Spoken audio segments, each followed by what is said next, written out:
Good day, I'm Tamara McHale and this is your JIS News for Tuesday, August 23. The National Security Council NSC is formulating a strategic anti-crime action plan to be delivered by October 2016. The plan is to involve an integrated and comprehensive set of measures and actions to significantly reduce crime on the island. The council, which is chaired by Prime Minister Andrew Holness, comprises cabinet members, the Attorney General, the JDF Chief of Defence Staff and the Commissioner of Police. They have been meeting monthly and holding consultations to arrive at a comprehensive plan to be submitted for cabinet approval. The NSC says it is focusing on a wide range of interrelated areas to tackle violent crime, crimes involving the use of firearms and lottery scamming. Among them, increasing security personnel, their mobility and basis of operation, as well as boosting the investigative, prosecutorial and legislative systems to deal with crime. Meanwhile, residents of 6 inner-city communities are to benefit from a crime prevention program dubbed Fight for Peace. The 7 to 29-year-olds come from Hannahtown, Denhamtown, Trenchtown, Fletcher's Land, Parade Gardens and Tivoli Gardens in Kingston. The $20.7 million program is being undertaken by the Citizen Security and Justice Program CSJP with funding from the UK's Department for International Development, DFID. The project will be delivered with the help of a number of partners. It will use sport, education, employability, youth leadership and supporting services to help inner-city youth realize their potential. At Saturday's agreement signing, which also served as an open day for Kick Out Crime and Violence, the State Minister for National Security stressed the state's support for the program. This is an opportunity, not just for us at the ministry, to really hold hands with you, Fight for Peace and DFID, as we engage our youth and empower our youth to become the ambassadors. Shifting gears now, Finance Minister Audley Shaw is calling for increased access to formal credit needs for micro, small and medium enterprises. We have to use this moment as a point of departure to say to people there can be a legitimate path to wealth creation. It doesn't have to be a lot of scamming. That has to go. And it has to be replaced by legitimate business.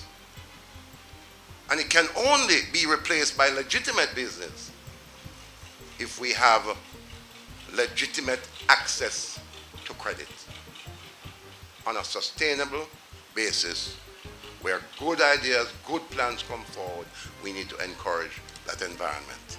Minister Shaw was speaking recently at the groundbreaking for the National Commercial Bank's Banking and Financial Services Center at the Fairview Complex in Montego Bay. He used the groundbreaking to encourage other financial institutions to follow suit.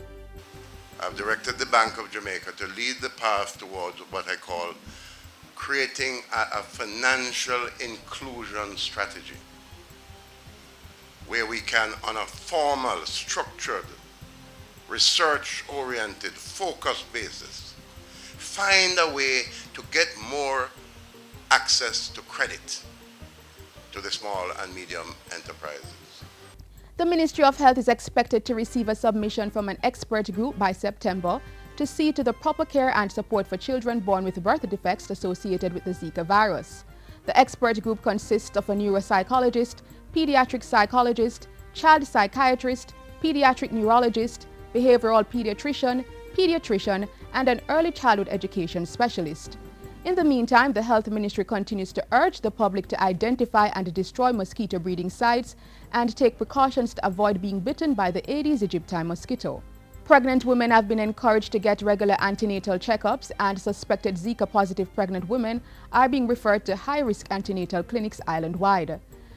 Zika has been linked to microcephaly, a birth defect where babies are born with small heads, as well as Guillain-Barré syndrome, a neurological disorder resulting in weakness of various muscle groups. And finally, the Ministry of Education is to review the period of study leave given to high school students preparing for exit examinations. Minister Ruel Reid made the disclosure at the CXC, CSEC and Cape Results press briefing last Thursday. He asserted that study leave may not be a productive initiative. During those few critical weeks prior to the exam, the students are on their own. So they would have had the benefit of the disciplined environment at school, but now they're all anxious to go home. What kind of preparation are they doing at home? Because after they leave home, they now come to sit the exam. The minister, meanwhile, is imploring parents of high school students to become more involved in their children's lives and show the same level of interest as shown at the primary school level. And the amount of work that parents and students have to go through in preparation for GSAT. And I can tell you that very few parents get involved in the lives of their kids at grade 10 and 11. It's all left up to the students alone. They're not up with them at nights. They're not ensuring that they're doing the homework. They're doing the preparatory work. So it can't be left entirely up to the school and the teachers. And that's it for JIS News today. I'm Tamara McHale. Thank you for watching.